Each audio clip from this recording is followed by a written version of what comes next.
Hi guys, so we're here in India. This is my first time to actually be here. I was invited in IGTC, so I'm going to talk in behalf of Tier 1 Entertainment today, and I think it's a very exciting topic because I'm going to talk about the diversification of revenue streams in esports. This is something that not a lot of people have been talking about publicly, but I think this is a reality that we have to face where, esports at the end of the day is a business that needs to grow, that needs revenue streams, and that needs sustainability. So, yeah, I mean, I'm coming in and let's see what's going to happen. Tryke Gutierrez is the CEO and co-founder of Tier 1 Entertainment. I'm not sure if you're all familiar with that, but I guess before I start, anyone here who is interested in esports, or like, can you raise your hand, please? Who here is not in esports at all? Who just wants to understand what esports is? Okay, that's cool. Okay, so I guess before I start, let me start my story about myself first. So I actually grew up in the Philippines. Partly grew up in Japan as well. I speak Japanese and the language, so I have been always been well versed with gaming because of PlayStation, Square Enix, and all that. I've been playing a lot of Final Fantasy when I was growing up.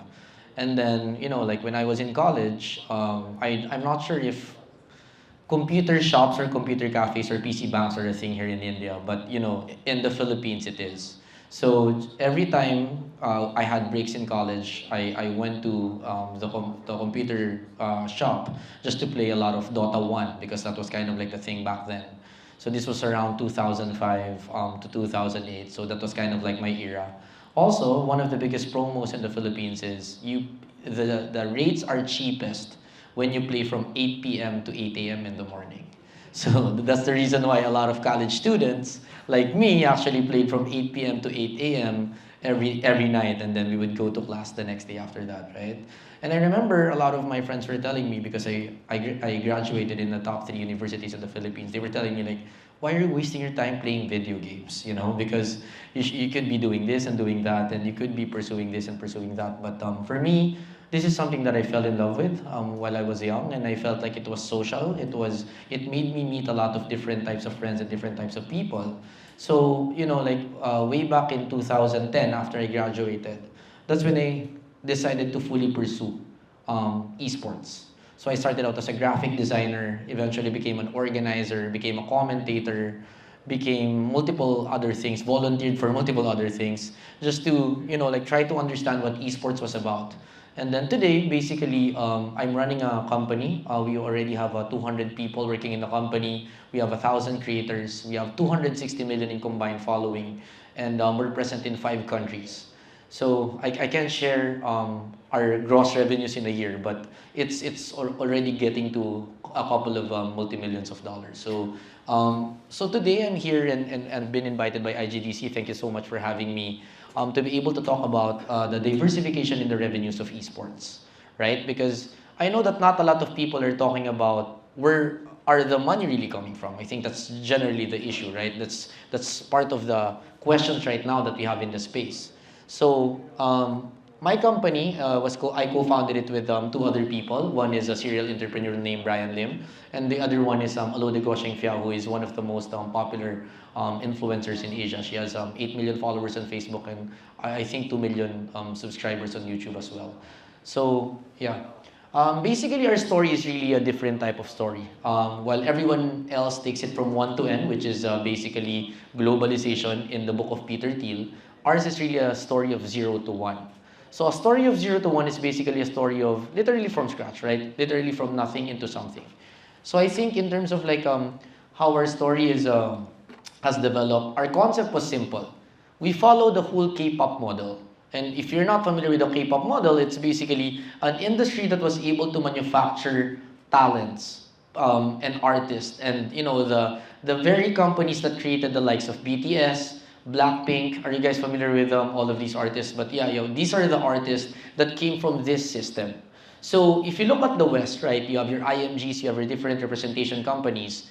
Usually they cut 7% to 8% in terms of margins to their talents because it's heavily regulated in the US. It's just a different space all there together. But here in Asia, especially in in Korea and Japan, talent management is seen differently. It is a scalable model because they don't just handle the talents, but they own the IPs, they own the distribution, and they create a whole training system that deals with attrition. So I can talk more about that later. So initially, when we first put up a talent management in esports back in 2017, people were like, why are you putting up a talent management in gaming and esports when there are no opportunities in the space, right? Like, it doesn't make sense. But for us, we thought that as a former shoutcaster myself, and with Alode being one of the bigger influencers in the space, we understood that there was a lot of money to be made. It just needs support and infrastructure that needs to be created so that all of these kids and talents who want to pursue gaming full time can be able to unlock new doors. So the initial believers were those people. Actually, Bianca right here is with us as well. She's one of our influencers.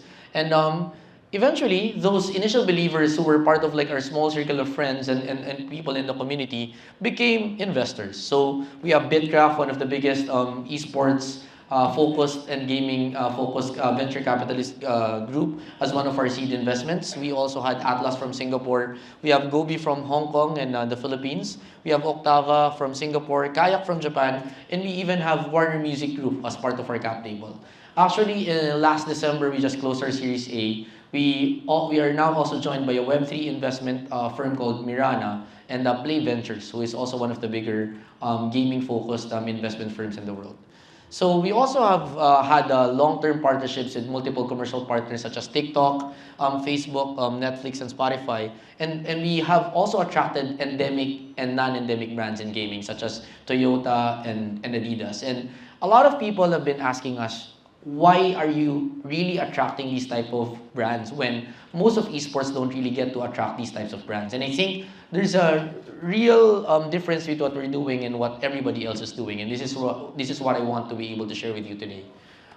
Basically, Tier 1, when we started out, was a talent management. I wanted to be in esports. And, just like eating any great main dish or a steak probably, right? You need to eat the vegetables first before you get to the steak. You need to be able to do what you need to do to be able to get to the main dish. And for us, it was really the creator ecosystem because the creator ecosystem is what brought the organic traction both to brands and the community. If you are fully in esports and just esports, then the problem becomes you're only focused on certain verticals, certain communities, and you don't really get to the mainstream compared to, tapping mainstream influencers that will become your voices in different communities. And I think the development of the 100 Thieves in the West is kind of like that. But for us, it was different because we started with creators first, and then we ventured into esports, where they were esports and then creators afterwards. So today, we've created multiple products. We are in the intersection of media properties, esports, and creators, and now we're actually in Web3 and retail. So these are some of the products that we've created. We have Tier 1 Entertainment as the umbrella company. Basically, you can look at the counterparts such as YG, JYP, Big Hit, and SM Entertainment, and this is basically the comparison. We've created two main products. Tier 1 Talents, as we call it, which are our biggest influencers, that ranges from 5 million to 10 million in following, basically. We have Blacklist International, which is a team that we 100% own. That's the counterpart of Blackpink, BTS, and whatnot. We have fan bases we call the 1% or top and Blacklist agents for our team. We also created an arm called Tier 1 Studios that produces multiple IPs around their talents. And then Black Box basically is our retail arm, and then 0 to 1 is more of our magazine. So just to be able for you to look at how it looks like, basically this is how we present our talents. You look at gaming and esports in general, right? I think presentation is something that we lack in terms of bringing the style and the certain palette and a certain design to the mainstream audience. Because even though we explain it to the best 1,000 words, a look is still going to change it all. Visuals is still something that you need to be able to value. So for example, if you look at how we're presenting the talents that we actually have a photographer from Japan that actually shot the pictures. This is something that we want to be able to present what esports and gaming is. Because if we present them as celebrities, if we present them in a way that's different from the traditional certain perception of what gaming was, then the notion of gaming is truly different today can be true in their eyes. And I think that's very, very valuable. So, for example, these are some of the other photos that we have for something we call the Prodigy program, which is basically the level below the Tier 1 talent. So, we have a full infrastructure that we've created where you start as an Amplify Academy student, you then become an Amplify creator, and then you become a Prodigy, and then eventually a Tier 1 talent. So, out of the 1,000 creators that we have, all of them goes through that infrastructure so that they will become the biggest stars of the next generation through that infrastructure that we've created.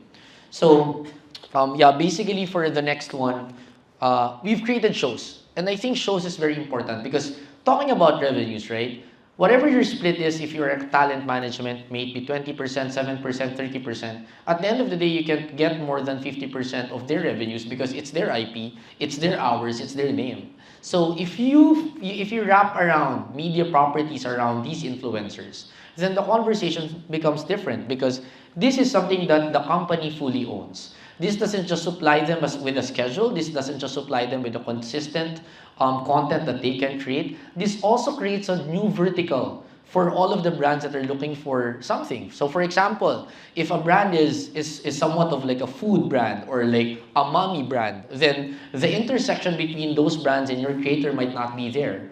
But if you create a cooking show, then it becomes more of a fit kind of like vertical towards the commercial partners that you have. So I think being able to produce media properties doesn't just give you a better flexibility on creating the right verticals with your clients. Also, it brings in more margins for you because the talent fees will then become now a cost versus it's a full revenue split with your creator. So this is something that we've learned in Tier 1 through the years.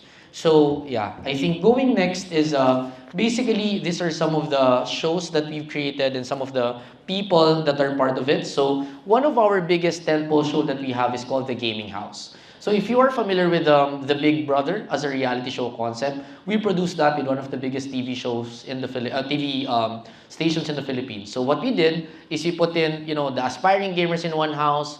After 3 months, there will be a winner, and then the winner then becomes the next Tier 1 talent. Why this is important for us is because one, it gets us mainstream attention because obviously Big Brother is an easier palatable kind of like content versus esports per se. So we're doing both things. We have an esports arm, but we're still trying to do more things for the mainstream so that people understand what's happening here. Because I think generally the question that we need to answer is, what is esports? At the end of the day, if all of the people in the room here understands esports, a lot of the people who are running the brands, who are running the different companies, still don't know what it is. So I think these types of like more mainstream type of gaming content is still important to be made. As you go next, of course, esports is still about authenticity. You can go mainstream, you can go like wide in terms of awareness, but you need to be authentic at the same time.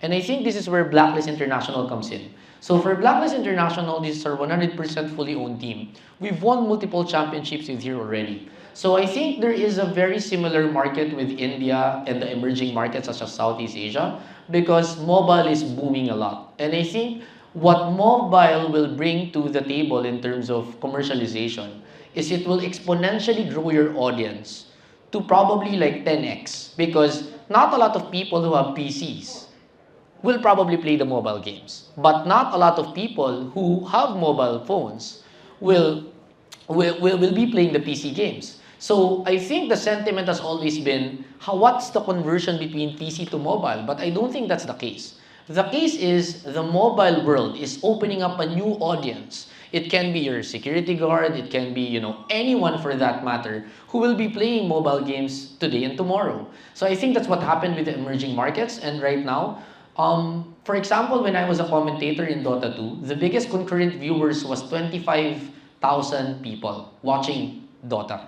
But today, we have 1 million concurrent users for Mobile Legends, just in the Philippines. And peak viewership for Southeast Asia is 3 million. While for Free Fire, it's 5 million. And I heard from the friend of mine here that there's a 100 million monthly active users for BGMA, which is the PUBG mobile counterpart, right? So I think the potential of mobile is really strong because it will unlock the numbers that will really command the attention of the mainstream brands, right? And the people who have been looking to tap Gen Zs and millennials. So I think you need to be able to capitalize on that revolution and to capitalize on that shift from PC to mobile, because this is not happening in a lot of markets. It's not happening in Europe. It's not happening in the US. It's only happening in India, in Korea partly, and in Southeast Asia. So I think this is the story that we need to be able to tell our investors, our commercial partners, and others, while still recognizing that PC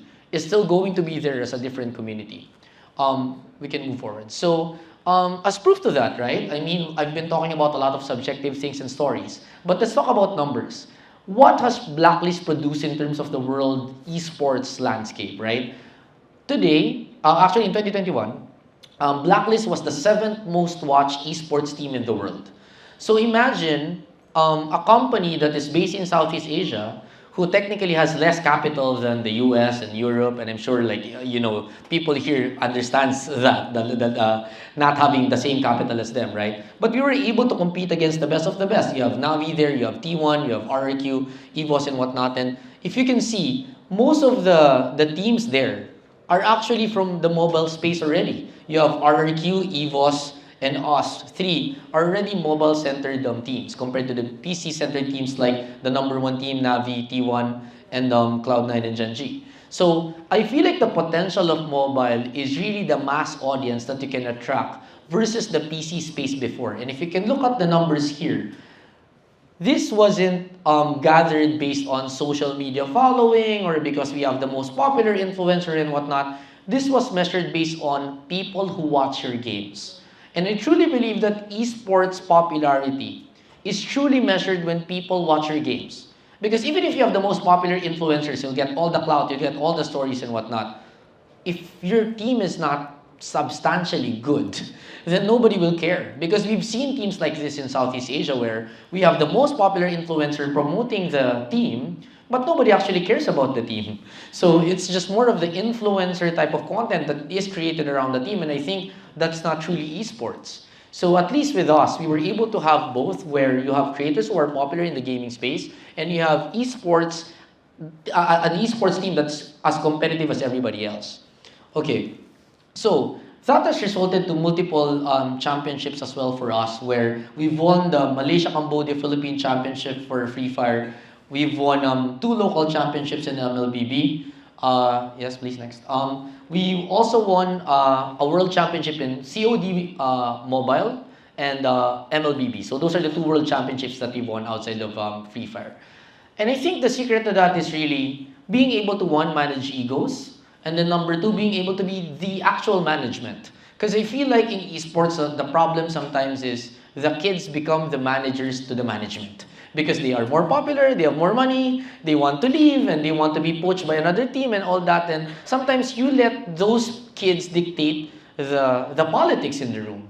But at the end of the day, if we let kids become the adults in the room, then why are we the adults in the room, right? So I think being able to be the managers of these players is something that needs to be thought about. Whether it's a superstar player that wants to leave because they don't want to follow your rules or at least what you want to be able to do as a direction, then be it, right? Because what's the point of having all the thinking people in the room, all the management experience and the wisdom that you have, if you can't have a single kid managed by your team, right? So I think this is something that that has been addressed by our management, and because of that, all of these superstar players who have left us, they were all beaten by the team that we've created because of the structure and the team that we have, right? So beyond that, we actually won the SEA Games Championship. So I truly believe that one day esports is going to be part of the Olympics. So I think this is a good start, because in the Southeast Asian Games, mobile esports is already a part of it, and we won gold medal in behalf of the Philippines. Next to that is basically telling stories. I think in esports, yes, winning is important, but telling your stories about winning, or at least your intent to win, is also important. So just to give you an idea, we traded for two of the biggest superstars in the MLBB space. Not as if you care, but I just want to be able to share this story. I know that you're not as savvy when it comes to MLB, but this is more of a story about a certain storyline, right? So this is something that we've done for Blacklist. Another thing is, I know that acceptance is key in esports, and thus one of the things that we push is we push for the first 4-year esports course to have to be done in the Philippines together with one of the universities called Lyceum. The notion that esports and all its negativity is something that we all want to fight. But the fact of the matter is, the negativities are true. A lot of kids didn't really finish college because of it. A lot of people who didn't really put focus on studies because of it, right? So I think that needs to be one, acknowledged, and second, needs to be fixed. And how do we fix that? We fix that by pushing for proper education and really channel these kids' energy to something better, which is a course, right? If you're interested in esports, if you really want to play games, that's why game development is something that most of the game enthusiasts have been going to. But let's face it, not all esports players or gamers are good programmers or designers. But here in esports BS management, it's more of a more digestible, palatable course because you're going to go through management, you're gonna go through graphic design, you're gonna go through more of those creative stuff, which I think will open up a lot of opportunities for the new generation to understand what does it take to put up an infrastructure behind esports. What will the people behind the space do in the new ecosystem that esports of the future will be, in a way, right? So I think pushing for the education side is something that we all need to think about, because if you have academic acceptance, then you have parental acceptance. And when you have parental acceptance, then every single gamer will then be free to pursue their dreams. Because I'm here, I've done most of the things that I mentioned without parental support. So imagine what more can a person with parental support and academic support can do in the future. So that's it for the esports course. So let's talk about the specifics. What are the revenue streams for esports? Let's start with the sponsorships. I think for the sponsorship side, yes, we've just a case study for Tier 1, we did 244 deals in 2021. So if you've seen some of the brands here, we have McDonald's, we have Toyota, we have TikTok. Literally, like, a lot of brands have really worked with Tier 1 because of the infrastructure that we've created, where it's a combination of esports, influencers, and media properties. Because at the end of the day, we can't force fit brands to just like logo slapping. You can't have them be happy of, hey, we get this much viewership, we'll put logo in your arm or in your wherever, and then they'll be happy with that. We can't expect that. I mean, imagine if you yourself is paying for a couple of hundreds of thousands of dollars, and then all you get is it's just a logo slap, right? Like, you wouldn't be happy with that. You would not want to also be pushing for hard sell stuff, right? So being able to create organic content and content that gets the attention of millennials and Gen Z while pushing a certain product is key in getting all of these brands. So next, another thing is, this is still a very relationship-driven industry, meaning sponsorships and advertising. And this means that you need to be able to have the right candor, have the right professionalism, and have the right infrastructure to be able to deliver deals. Because sometimes the biggest problems with advertising, especially in esports, is that the promise is always worse than the delivery.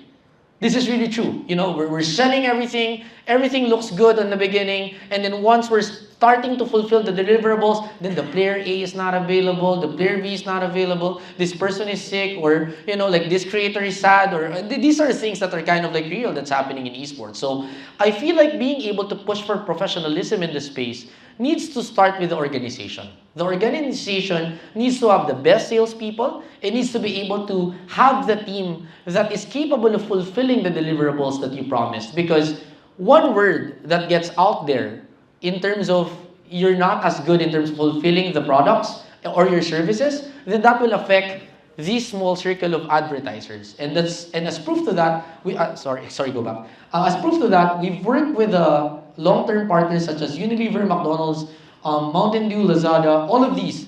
Some we started working with in 2017. Some we worked in 2018 and 2019. And we kept most of them because we've kept that professionalism. And sometimes, when we can't deliver, sometimes we less the charge. Or sometimes, you know, like, we add some deliverables. This is something that needs to be understood, and where as long as we create win-win situations with both brands, then it's going to be a long-term thing. So I think the lesson here is, one, make sure that you have a professional infrastructure capable of selling and delivering. Number two, you need to have the proper content that comes with the delivery. And number three, you need to be able to create win-win situations. And number four, you need to create long-term partnerships, right? How do you create an infrastructure of research and development capable of creating multiple products that will go against the retail arms of the world, like your Supreme, your Adidas, and whatnot? And the answer that we have here is collaborations. Obviously, we won't be getting the best, like designers in our company because we're a gaming company. Obviously, we might not be able to build the same credibility in art that the artists have. So we need to be able to unlock the power of collaboration. And the power of collaboration is the power of royalties. So we need to be able to give these designers the royalties that they deserve so that we can unlock their design, their credibility, their name, and open a new audience and a new door for the merchandise that you've created. So for example, for this one specifically, on the left, that red one is created by the person that made that toy, Quicks. So he's a world legend, also a partner of Adidas. He created that toy called Tech 63, and he was the one who designed the red jersey. On the right was a partner with the artist who created that painting at the top of him on the left. So that colorful painting at the top of that red couch was designed by Egg Fiasco, and that's the design on the right. You can go next, please. So basically, these are the two designs that we've created. So this is the Blacklist jersey. This is Egg Fiasco and the Quicks jersey that we've created together with our creative team. I'm actually included in that process as well, so we're very proud of this. And then next. Yes. So, of course, last but not the least, you have advertising, which is the B2B play. You have merchandise, which is a B2C play. But I think the last but not the least that I want to be able to share is the franchise league revenue. You can go next. Okay. Before I start with this, who is familiar with the Overwatch League? Can you raise your hands? Okay. So, I mean, some of you know this, or some of you may not know this, but the Overwatch League asked for $25 million, I believe, in franchise fee to get in. And there was a lot of problem because, like the traction, the viewership and everything didn't follow, the revenues didn't follow and all that. And a lot of people, because of that, has seen the franchise league model as somewhat of a broken model. But I don't think that, first, it's the end to its story, because they're launching Overwatch 2. For all you know, they figure it out. We don't know. If they don't, then it's a challenge that they have to fix. But the second point is there are actually working models that have worked for the franchise league. One is obviously the NBA.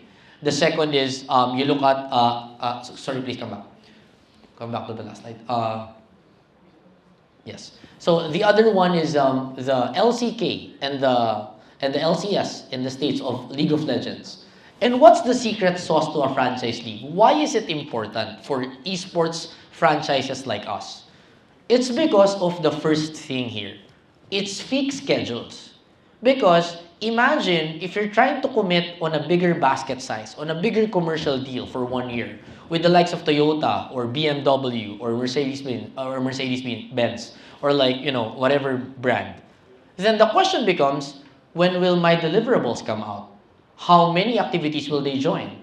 And then if you don't have a franchise league, the problem becomes you will then join multiple qualifiers, but if you don't qualify, then they don't have an exposure. So that fixed schedule of a franchise league creates a consistent calendar of activities and a consistent calendar of exposure for your partners. And at the same time, it provides a long-term thinking and planning. Because imagine if you have a marketing team planning for the next major for Dota, and then they don't qualify in the Worlds, then they will be just sitting and resting because they're not part of it. Or even the players, right? Or maybe you'll have to disband because they weren't able to qualify.